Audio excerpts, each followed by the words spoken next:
بسم اللہ الرحمن الرحیم۔ السلام علیکم۔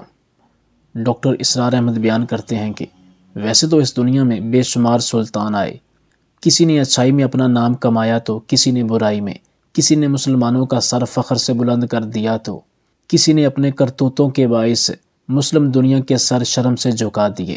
اکثریت مسلمانوں کی ایسی ہے جنہوں نے اپنا آپ مار کر مسلمانوں اور اسلام کے تشخص کو بلند کرنے میں اہم کردار ادا کیا، جبکہ کچھ کم بخت مسلمان سلطان ایسے بھی آئے ہیں جنہوں نے ذاتی عیاشی کو ترجیح دی اور مسلمانوں اور اسلام کے تشخص کو نقصان پہنچانے میں کلیدی کردار ادا کیا۔ تاریخ کا مطالعہ کرنے پر معلوم ہوا کہ آج جس کی ہم بات کرنے جا رہے ہیں یہ بھی ایک ایسا بدقسمت اور بدبخت مسلمان حکمران تھا جس نے اپنی ساری زندگی فحاشی اور بے حیائی میں گزاری۔ اس نے کبھی مسلمانوں کے تشخص کو بلند کرنے یا خود کو حقیقی مسلمان سلطان بنانے میں کبھی کوشش نہیں کی تھی۔ خلافت عثمانیہ کے اس سلطان کا نام سلطان ابراہیم اول تھا۔ ابراہیم اپنے والد سلطان احمد اول کا 12واں بیٹا تھا، جس کی والدہ کا نام قوسم سلطان تھا، جو خلافت عثمانیہ کی چند ایک مشہور ترین خواتین میں سے ایک ہیں۔ اس کے والد سلطان احمد اول کی وفات کے بعد اس کے بھائیوں میں اقتدار حاصل کرنے کی جنگ چل پڑی۔ ہر بھائی اپنے آپ کو خلافت عثمانیہ کے تخت کا اصل حقدار سمجھتا تھا۔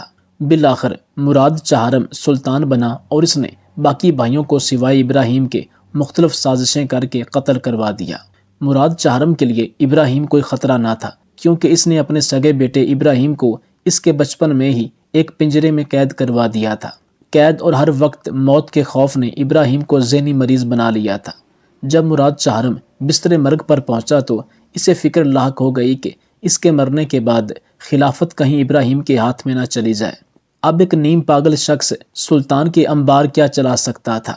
یہ سوچ کر مراد چہارم نے ابراہیم کے قتل کا حکم جاری کر دیا، مگر اس کی والدہ قوسم سلطان نے اس کے حکم پر عمل کرنے سے سب کو روک دیا۔ مراد چل بسا اور قانون کے مطابق ابراہیم اول سلطنت عثمانیہ کا سلطان بن بیٹھا۔ وزیر اعظم اور دیگر وزراء ابراہیم کے پنجرے کے پاس اس کے سلطان بننے کی خبر لے کر گئے تو بیچارہ ابراہیم ڈر گیا۔ اس نے پنجرے سے باہر آنے سے صاف انکار کر دیا کہ یہ تمام وزراء اس سے جھوٹ بول رہے ہیں کہ مراد مر چکا ہے اور وہ سلطان ہے اور یہ لوگ اسے قتل کر دیں گے۔ سپاہیوں کی لاکھ کوششوں کے باوجود یہ باہر نہ آیا، چونکہ یہ بہت زیادہ حد تک ذہنی توازن کھو بیٹھا تھا اور موت کے ڈر کی وجہ سے پنجرے سے باہر نہیں نکل رہا تھا۔ بالآخر ماں قوسم سلطان خود آئی اور آ کر اپنے بیٹے ابراہیم کو سمجھایا۔ ابراہیم کو پہلے تو کچھ دن اپنے سلطان بننے کا یقین نہ ہوا۔ جیسے دن گزرے ابراہیم اول نے بطور سلطان اپنی محرومیاں دور کرنا شروع کر دی۔ سب سے پہلے اس نے اپنا حرم کنیزوں کی ایک بڑی تعداد سے بھر دیا۔ اب ابراہیم 8 سال کا تھا جب اس کے بھائی مراد نے اسے قید کر دیا تھا۔ ایک لمبے عرصے تک ابراہیم عورت کی قربت سے بالکل ناآشنا رہا تھا۔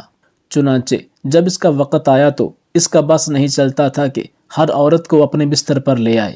کہتے ہیں کہ جب ابراہیم پہلی بار شاہی حرم میں داخل ہوا تو ایک بڑی تعداد میں موجود شاہی کنیزوں کو دیکھ کر ابراہیم خوشی سے ناچنے اور گانے لگا۔ ابراہیم اول کا حرم خوبصورت عورتوں سے بھرا رہتا تھا۔ ہر روز اس حرم میں کسی نئی کنیز کا اضافہ ہو جاتا تھا۔ ابراہیم کے سر پر جنسی ہوس اس قدر سوار تھی کہ ہر آتی جاتی چھوٹی بڑی عورت کو گھٹیا نظروں سے دیکھتا تھا اور ہر عورت کو اپنے بستر کی زینت بنانا چاہتا تھا۔ اس کے شاہی کمرے میں ہر طرف شیشے لگے ہوئے تھے۔ ان شیشوں میں ابراہیم سلطان کا خود کو اپنی کنیز کے ساتھ جنسی عمل کرتے دیکھنا بڑا پسند تھا۔ ایک دن ابراہیم کی نظر اس کے مفتی اعظم کی جوان اور نہایت خوبصورت بیٹی پر پڑ گئی۔ ابراہیم نے فوری طور پر مفتی اعظم کو حکم دیا کہ وہ اپنی بیٹی اس کے حرم میں بھیجے۔ مفتی اعظم نے یہ بات ماننے سے صاف انکار کر دیا۔ ابراہیم انکار سن کر شدید غصے میں آ گیا۔ اس نے مفتی اعظم کی بیٹی کو اغوا کر لیا اور اپنے حرم میں لے گیا۔ بیچاری لڑکی سے ابراہیم سلطان کئی دنوں تک زیادتی کرتا رہا۔ جب ابراہیم نے پوری طرح سے اس لڑکی کی جوانی نوچ کھائی تو پھر اسے واپس اس کے گھر بھیج دیا۔ اپنی مختلف کنیزوں سے ابراہیم اول کے 18 بچے تھے۔ ابراہیم اول کا اپنی ایک خاص کنیز دور خان سے ایک بیٹا پیدا ہوا۔ وہ ایک لمبے عرصے تک ایک خاص جسامت کی خواتین کے ساتھ جمع کر کے ابراہیم کا دل بھر گیا۔ اسی عرصے میں ایک دن ابراہیم کی نظر ایک خوبصورت جسامت کی جوان لڑکی پر پڑ گئی۔ ابراہیم کے ذہن میں آیا کہ شاید کسی موٹی جسامت والی عورت سے زیادہ جنسی لذت حاصل کی جا سکتی ہوگی۔ چنانچہ اس نے اپنے وزیر اعظم یوسف پاشا کو حکم دیا کہ وہ ایسی موٹی جسامت کی کوئی عورت ڈھونڈ کر لائے۔ تلاش شروع ہوئی تو بالآخر آرمینیا سے ایک عورت کو خرید کر سلطان کے سامنے پیش کیا گیا۔ بقول تاریخ نویسوں کے اس عورت کا نام شکر پارا تھا اور اس کا وزن تقریباً 150 کلو گرام تھا۔ ابراہیم شکر پارا سے بہت خوش ہوا اور اس نے اپنی کنیز خاص کا عہدہ بھی عنایت کر دیا۔ اب ابراہیم اول کے حرم میں شکر پارا کا راج چلنے لگا۔ اس سلطان ابراہیم کو سلطنت سے کوئی غرض نہیں تھی۔ کون غریب ہے، کون امیر ہے، سلطنت میں کیا حال احوال چل رہے ہیں، کون جی رہا ہے، کون مر رہا ہے، کون پیٹ بھر کے کھاتا، کون بھوکا سوتا، الغرض کسی بھی انسان سے سلطان ہونے کے ناطے کوئی تعلق نہیں تھا۔ اور اسی سلطان کے اپنے دور حکومت میں ابراہیم اول کی ذہنی پسماندگی کا اندازہ اس بات سے لگائیں کہ ایک مرتبہ اپنے کسی وزیر کی کسی بات سے خوش ہو کر ابراہیم نے اپنی 3 سالہ بیٹی کی منگنی اس وزیر سے کر دی۔ پھر اگلے ہی سال وزیر سے ناراض ہو کر اسے موت کے گھاٹ اتار دیا۔ ابراہیم کو ہر وقت ٹھاٹھ باٹھ میں رہنے کی عادت بھی تھی اور بہت زیادہ رقم محل کی تزئین و آرائش پر خرچ کرتا، قیمتی سے قیمتی لباس پہنتا۔ اگر اسے کسی چیز کی فکر تھی تو وہ صرف اس کی رات کی عیاشی تھی کہ ہر رات نیا شباب کباب ہو، نئی محفل سجے، یورپ سے خاص ہنرمند سلطان اس کے پاس آتے ہیں، چھوٹے موٹے کام کرتے اور ان کے بدلے میں سلطان سے خوب مال و دولت بٹورتے تھے، حتیٰ کہ سلطان خوشبو بھی پیش قیمتی استعمال کرتا۔ ان تمام فضول خرچیوں کی وجہ سے شاہی خزانہ خالی ہونا شروع ہو گیا۔ جب نوبت یہاں تک پہنچی کہ فوج کے سپاہیوں کو کئی ماہ سے تنخواہ نہیں ملی تو ابراہیم اول کی فوج نے اس کے خلاف بغاوت کر دی۔ جب مفتی اعظم نے فوج کی بغاوت دیکھی تو اس نے ابراہیم اول کے خلاف فتویٰ جاری کر دیا اور آخرکار سلطان کو اس عہدے سے معزول کر کے قید خانے میں ڈال دیا گیا۔ ابراہیم سلطان کا کم عمر بیٹا اپنے باپ کی جگہ تخت پر بیٹھا۔ 18 اگست 1648 میں ابراہیم اول کورس کی فوج کے ایک سپاہی نے قید کے دوران قتل کر دیا۔ ابراہیم اول کو استنبول کی مشہور مسجد حاجی صوفیہ میں دفن کیا گیا۔ سلطنت عثمانیہ 3 بر اعظموں کے سلطان عام خیال کے مطابق 1517 میں خلافت عثمانیہ کا آغاز ہوا تھا۔ اس بات کے 500 سال مکمل ہونے کے موقع پر یہ خصوصی تحریر لکھی گئی تھی۔ ظہیر الدین بابر کو اچھی طرح احساس تھا اس کی فوج دشمن کے مقابلے پر 8 گنا کم ہے، اس لیے اس نے ایسی چال چلی جو ابراہیم لودھی کے وہم و گمان میں بھی نہیں تھی۔ اس نے پانی پت کے میدان میں عثمانی ترکوں کا جنگی حربہ استعمال کرتے ہوئے چمڑے کے رسوں سے 700 بیل گاڑیاں ایک ساتھ باندھ دیں۔ ان کے پیچھے ایک توپچی اور بندوق بردار اڑ لیے ہوئے تھے۔ اس زمانے میں توپوں کا نشانہ کچھ زیادہ اچھا نہیں ہوا کرتا تھا۔ باوجود وسائل کی کمی کے یہ فتح سے ہمکنار ہوا۔ ایک دفعہ سلطان صلاح الدین ایوبی کے دور حکومت میں ایک وزیر نے سلطان سے کہا کہ میری مانیے یہ جنگ آپ نہ لڑیں، کیونکہ ہماری تعداد آٹے میں نمک برابر ہے اور بادشاہ رینالڈ کے پاس بڑی فوج ہے جو کہ جدید ہتھیاروں سے لیس ہے اور ہماری نسبت وہ وسائل سے مالا مال ہیں، جبکہ ان کے مقابلے میں نہ ہی ہمارے پاس اتنے ہتھیار ہیں اور نہ ہی اتنے وسائل ہیں کہ ہم یہ جنگ جیت سکیں۔ تو سلطان صلاح الدین ایوبی نے تاریخی جواب دیا کہ جنگ ہتھیاروں اور وسائل سے نہیں لڑی جاتی، جنگ قوت ایمانی سے لڑی جاتی ہے اور دماغی حکمت عملی سے جیتی جاتی ہیں۔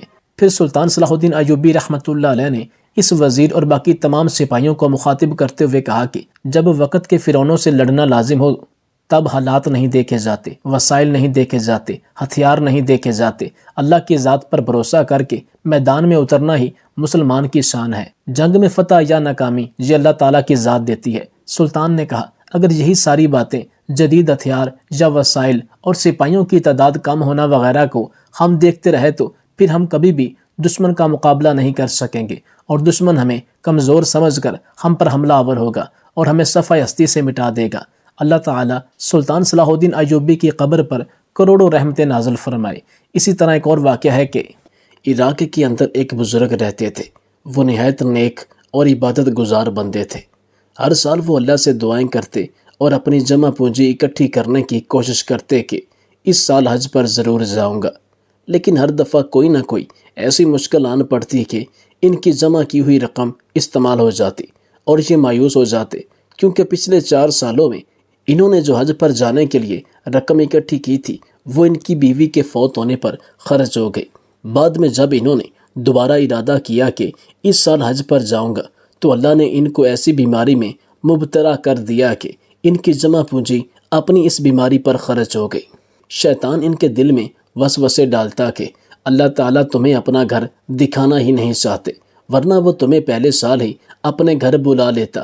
اس کے دل میں ہزاروں وسوسے آتے اور ایک بھی دفعہ شیطان انہیں ورغلانے میں کامیاب نہ ہو سکا اور نہ ہی ان کے قدم ڈگمگائے۔ اسے جب بھی ایسے خیالات آتے تو یہ یہی کہتے تھے کہ یہ اللہ کی مرضی ہے، وہ جو چاہے کر سکتا ہے، لیکن انہوں نے ہار نہ مانی۔ ایک سال انہوں نے حج کرنے کا پکا ارادہ کیا کہ اس بار حج پر لازمی جاؤں گا۔ آخرکار وہ دن بھی آ گیا جب ان کا قافلہ حج پر جانے کے لیے تیار ہو گیا۔ پھر یہ بھی اپنے قافلے کے ساتھ رواں دواں حج کے سفر پر چل پڑے۔ ان کے راستے میں ایک چھوٹا سا شہر آ گیا۔ قافلے والوں نے سوچا کہ آج کے دن اسی جگہ پر ڈیرا ڈال کر سکون کرتے ہیں۔ پھر یہ ایسی جگہ پر اپنے کیمپ وغیرہ لگا کر ٹھہر گئے۔ ان کے ساتھ ہی ایک مسجد تھی، لوگ یہاں پر مسجد میں نماز پڑھنے کے لیے جانے لگے۔ اب ان بزرگ کے پاس ایک چھوٹا سا تھیلا تھا، اس کے اندر اس کا ضرورت زندگی کا سامان اور ساتھ ہی کچھ پیسے تھے۔ یہ اپنے ساتھ تھیلا لے کر مسجد کی طرف چل پڑے۔ قافلے کو دیکھ کر ایک چور ان کے اوپر نظر رکھے ہوئے تھا کہ کوئی موقع ملے تو ان سے کچھ لوٹ کر بھاگ جاؤں گا۔ یہ قافلے والوں کے ارد گرد چکر لگا رہا تھا۔ جب اس نے دیکھا کہ ایک بزرگ اپنے ساتھ ایک تھیلا لیے ہوئے ہے، مسجد کی طرف جا رہے ہیں، تو یہ بھی ان کے پیچھے چلنے لگا۔ اب چلتے چلتے بزرگ تھک گئے تو سامنے ان کو ایک دکان دکھائی دی جس کے باہر ایک بینچ رکھی ہوئی تھی۔ بزرگ اس کے اوپر بیٹھ کر سکون کرنے لگے۔ بزرگ نے بینچ کے اوپر اپنے ساتھ ہی تھیلا رکھ دیا۔ چور کو اب اس سے اچھا موقع اور نہیں ملنا تھا۔ اس نے سوچا کہ اب بھاگتے ہی جاؤں گا اور یہ تھیلا اٹھا کر دوسری طرف نکل جاؤں گا۔ پھر چور اسی وقت بھاگتا ہوا آیا اور بزرگ کے پاس سے تھیلا اٹھا کر فرار ہو گیا۔ بزرگ اس چور کو دیکھتے رہ گئے۔ اب بزرگ اس کے پیچھے بھاگ تو نہیں سکتے تھے۔ دکاندار بھی بیٹھا یہ منظر دیکھ رہا تھا۔ دکاندار نے بزرگ کے پاس آ کر کہا کہ جناب، یہاں پر کافی لٹیرے پھرتے رہتے ہیں، ان کو جب بھی کوئی موقع ملتا ہے یہ کسی سے بھی کوئی بھی چیز لے کر بھاگ جاتے ہیں۔ بزرگ خاموشی سے اٹھے اور مسجد کی طرف چل پڑے۔ مسجد میں جا کر یہ نماز ادا کرنے لگے۔ اب جو چور تھا یہ کچھ ہی دور بھاگا تھا تو اس کی بینائی اسی وقت ختم ہو گئی۔ اس کی آنکھوں کے سامنے اندھیرا چھا گیا۔ یہ رک کر چیخنے لگا، بھائی میری نظر غائب ہو گئی، کوئی ہے جو میری مدد کرے۔ اسی دوران اس کے قریب لوگ اکٹھے ہونا شروع ہو گئے۔ لوگوں نے آ کر اس سے پوچھا کہ تم اتنی چیخیں کیوں مار رہے ہو؟ چور کہنے لگا کہ میں نے ابھی ایک بزرگ کا تھیلا چرایا تھا جو کہ میرے ابھی ہاتھ میں ہی ہے۔ میں جیسے چرا کر وہاں سے بھاگا ہی تھا تو یہاں پر آتے ہی میری بینائی غائب ہو گئی اور میں پوری طرح سے اندھا ہو چکا ہوں، مجھے کچھ بھی دکھائی نہیں دے رہا۔ مجھے لگتا ہے یہ اسی بزرگ کی بد دعا تھی جس کی وجہ سے میری بینائی ختم ہو گئی۔ مہربانی کر کے مجھے اس بزرگ کے پاس لے چلیں، میں جا کر ان سے معافی مانگنا چاہتا ہوں، کیا پتہ معافی مانگنے سے میری بینائی واپس آ جائے۔ لوگ اس سے کہنے لگے کہ تم نے یہ تھیلا کہاں سے چرایا تھا؟ اس نے کہا کہ پیچھے چوک پر ایک دکان ہے، وہاں پر ایک بزرگ بیٹھے تھے، یہ تھیلا میں ان سے چرا کر بھاگ آیا تھا۔ یہی لوگ اس کو اپنے ساتھ لے کر اس دکان کی طرف چل پڑے۔ یہاں پر آ کر انہوں نے دکاندار سے پوچھا کہ یہاں پر ایک بزرگ بیٹھے تھے، وہ کہاں چلے گئے؟ دکاندار نے کہا ایک چور یہاں پر ان سے تھیلا لے کر بھاگ گیا تھا، وہ مسجد نماز پڑھنے گئے تھے۔ اب مجھے یہ پتہ نہیں کہ وہ کہاں سے آئے تھے اور کہاں چلے گئے، پر آپ کو اگلی نماز تک انتظار کرنا ہوگا، کیا پتہ وہ نماز پڑھنے کے لیے یہاں سے گزریں، ممکن ہے آپ کی ان سے ملاقات ہو جائے۔ دکاندار نے ان لوگوں سے پوچھا کہ آخر ماجرا کیا ہے؟ چور کہنے لگا کہ میں ہی وہ چور ہوں جو بزرگ سے تھیلا لے کر یہاں سے بھاگ گیا تھا، جیسے ہی میں کچھ دور گیا تو میری بینائی ختم ہو گئی۔ دکاندار نے کہا کہ تم ایسے نیک پرہیزگار بندے کی چوری کرو گے تو انجام بھی ایسا ہی ہوگا، وہ تو نہایت ضعیف بندے تھے، تم نے ان کی چوری کر کے بہت بڑی غلطی کی ہے۔ اب دعا کرو کہ وہ واپس یہاں سے گزر جائے اور وہ تمہارے لیے دعا کریں تو تمہاری بینائی واپس آ سکتی ہے، ورنہ تم ساری زندگی ایسے ہی رہو گے۔ چور کافی دل برداشتہ ہونے لگا اور دعائیں کرنے لگا کہ کاش وہ بزرگ یہاں سے گزر جائیں، میں ان کے پاؤں پکڑ کر معافی مانگ لوں گا۔ اب یہ سب لوگ دکان کے باہر بینچ پر بیٹھ کر انتظار کرنے لگے۔ کچھ ہی دیر بعد نماز کا وقت ہوا تو وہی بزرگ مسجد کی طرف آ رہے تھے۔ دکاندار نے کہا کہ یہ ہیں وہ بزرگ جن کا اس نے تھیلا لیا تھا۔ اب لوگ ان بزرگ کے قریب چلے گئے، یہاں پر آ کر ان سے کہنے لگے کہ بابا جی، اس چور نے آپ کے ہاں سے یہ تھیلا چرایا تھا، یہ جیسے ہی تھیلا چرا کر دور بھاگا تو اس کی بینائی چلی گئی، ہمیں لگتا ہے آپ نے اسے بد دعا دی ہے جس کا اثر اس کی نظر پر پڑ گیا ہے، اب یہ ہمیشہ کے لیے نابینا ہو چکا ہے، مہربانی فرما کر آپ اسے معاف فرما دیجیے۔ تو وہ بزرگ ان لوگوں سے کہنے لگا کہ اس کی معافی مانگنے سے پہلے ہی میں نے اسے معاف کر دیا تھا، کیونکہ میرے ذہن میں ایک حدیث مبارکہ آ گئی تھی۔ رسول پاک صلی اللہ علیہ وسلم نے فرمایا تھا کہ قیامت کے روز میں تب تک جنت کے اندر قدم نہیں رکھوں گا جب تک میرے آخری امتی کا حساب و کتاب نہیں ہو جائے گا۔ اس وقت تک میں جنت کے باہر ٹھہر کر اپنے سب امتیوں کا حساب و کتاب کرواؤں گا۔ اسی وجہ سے میں نے سوچا کہ جب میرا حساب و کتاب ہو رہا ہوگا اور قیامت والے روز اس چور کا اور میرا مقدمہ پیش کیا جائے گا تو اسی دوران اس مقدمے کو سنتے ہوئے دیر ہو جائے گی، اور اس مقدمے کی وجہ سے رسول پاک صلی اللہ علیہ وسلم کو اس مقدمے کی وجہ سے جنت سے باہر ٹھہرنا پڑے گا۔ میں نے اس آدمی کو اسی وقت معاف کر دیا تھا، کیونکہ نہ ہی میرا یہ مقدمہ سنا جاتا اور نہ ہی میرے اس مقدمے کی وجہ سے نبی پاک صلی اللہ علیہ وسلم کو جنت سے باہر ٹھہرنے کے لیے انتظار کرنا پڑتا۔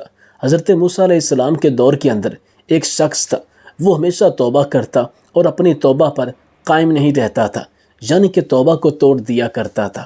ایک بار اللہ تعالیٰ نے حضرت موسیٰ علیہ السلام کو وحی نازل کی اور ان سے فرمایا کہ آپ اس شخص کے پاس چلے جائیں اور جا کر اس سے کہہ دیں کہ میں اس بندے سے کافی سخت ناراض ہوں، کیونکہ یہ اپنی توبہ پر قائم نہیں رہتا، اسے چاہیے کہ اپنی توبہ پر قائم رہے۔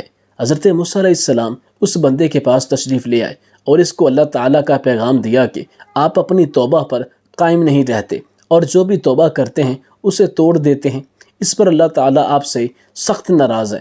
جب اس بندے نے اللہ تعالیٰ کا پیغام سنا تو یہ اسی وقت جنگلوں کے اندر چلا آیا، یہاں پر آ کر یہ بارگاہ الہی کے اندر عرض کرنے لگا، اے اللہ، تیری رحمت کم ہو گئی ہے یا میرے گناہوں نے آپ کو دکھ دیا ہے؟ کیا آپ کی بخشش کے خزانے ختم ہو گئے ہیں یا تیری نگاہ کرم نہیں رہی؟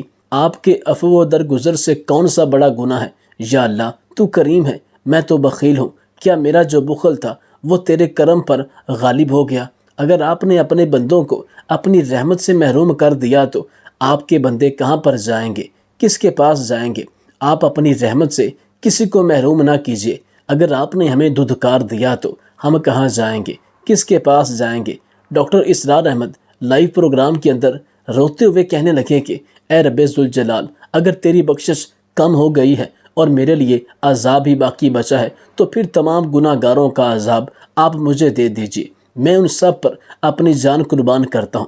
یہ سب کچھ کہنے کے بعد اللہ تعالیٰ نے حضرت موسیٰ علیہ السلام کو وحی نازل فرمائی اور ان سے فرمایا کہ آپ اس بندے کو کہہ دیجئے کہ تو نے میرے کمال قدرت اور عفو و درگزر کو سمجھ لیا ہے، اگر تمہارے گناہوں سے زمین بھی بھر جائے تو تب بھی میں تمہیں بخش دوں گا۔ بے شک اللہ تعالیٰ اپنے بندوں کے ساتھ ہے اور وہ ان پر ظلم و ستم نہیں کرتا جب تک ایسے بندے اپنے آپ پر ظلم و ستم نہیں کرتے۔ اس عارضی زندگی کے لیے، اس عارضی دنیا کے اے عارضی مکی، کبھی اپنی آخرت کا اس دنیا کے ساتھ سودا نہ کرنا، ورنہ دونوں جہانوں میں ذلیل و رسوا ہو جائے گا۔